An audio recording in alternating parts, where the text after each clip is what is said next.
আস্তাগফিরুল্লাহ, আস্তাগফিরুল্লাহ, আস্তাগফিরুল্লাহ। হাঁটছি, চলছি, ড্রাইভিং করছি, বাস স্টেশনে অপেক্ষা করছি, ফিলিং স্টেশনে ফুয়েল নিচ্ছি, পড়বো আস্তাগফিরুল্লাহ। কি পড়বো? আস্তাগফিরুল্লাহ। যারা সব সময় আস্তাগফিরুল্লাহ পড়ে তাদের রিজিকের কোনো টেনশন হয় না, রিজিক নিয়ে তাদের আর কোনো চিন্তা থাকে না।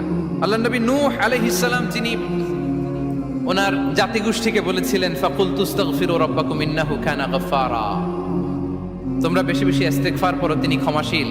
ইস্তেগফার করলে কি হবে? ইউরসিলিস সামা আলাইকুম মিদরারা, রহমতের বৃষ্টি বর্ষণ হবে, তোমাদের জমিগুলো উর্বর হবে। ওয়া ইউমদিদুকুম বিআমওয়ালি ওয়া বানিন, আল্লাহ তাআলা তোমাদেরকে সম্পদে বারাকা দিবেন, সন্তানে বারাকা দিবেন। ওয়া ইয়াজআল লাকুম জান্নাতিন ওয়া ইয়াজআল লাকুম আনহারা, তোমাদের ফসল ক্ষেতগুলো সবুজ শ্যামল হয়ে ভরপুর হবে, তোমাদের রিজিকে বারাকা নেমে আসবে। তাহলে আমরা যেন বেশি বেশি ইস্তেগফার করি। বিষ্ণু ইসা ইসলাম বলেছেন, মান লাযামাল ইস্তিগফার জাআলাল্লাহু লাকুম মিন কুল্লি দীকিন মাখরাজা ওয়া মিন কুল্লি হাম্মিন ফারাজা ওয়া ইয়ারযুকহু মিন হাইসু লা ইয়াহতাসিব। যে সব সময় ইস্তেগফার করে তার কোনো টেনশন থাকে না, তার জীবনে দুশ্চিন্তা আসে না, আর এমন জায়গা থেকে আল্লাহ রিজিকের বন্দোবস্ত করে যেটা সে কল্পনাও করে নাই। সুবহানাল্লাহ। আমরা যেন বেশি বেশি ইস্তেগফার করি।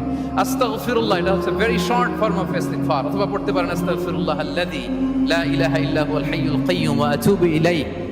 সাইয়্যিদুল ইস্তেগফার মুখস্থ আছে না আমাদের? এটা যেন বেশি বেশি পড়ি। ইয়াকিনের সাথে যে সাইয়্যিদুল ইস্তেগফার পড়বে, যেই দিন পড়বে ওই দিন যদি মৃত্যু হয় সে জান্নাতি।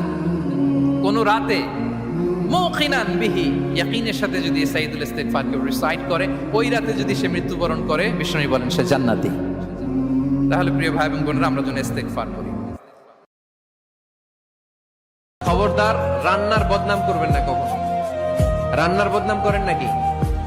এটা ঝাল হইছে, ওইটা মজা হয় নাই, এটা টক হইছে, এটা লবণ হয় নাই, এরকম আছে না নাই? লবণ হয় নাই, বউরে তালাক দিছে, এরকম আছে না নাই? রান্না একটু ভালো হয় নাই, ঝাল হয়ে গেছে বেশি, বউরে মাইর শুধু, এরকম ডাকাইতে আছে না নাই? মা আবা রাসূলুল্লাহ সাল্লাল্লাহু আলাইহি ওয়াসাল্লাম তুআমান ক্বাত্তু, আল্লাহর হাবিব সাল্লাল্লাহু আলাইহি ওয়াসাল্লাম কখনো কোন রান্নার বদনাম করতেন না। ইনিশতাহাহু আকালাহু, বুখারীর বর্ণনা। ভাল লাগলে খেতেন, ভাল লাগতেছে আরো খেতেন, আরো খেতেন। ওয়া ইন কারিহাহু তারাকা, ভালো না লাগলে রেখে দিতেন, ওর দিকে তাকাইতেন না। যে সব সময় ইস্তেগফার করে তার কোনো টেনশন থাকে না, তার জীবনে দুশ্চিন্তা আসে না, আর এমন জায়গা থেকে আল্লাহ রিজিকের বন্দোবস্ত করে যেটা সে কল্পনাও করেনি।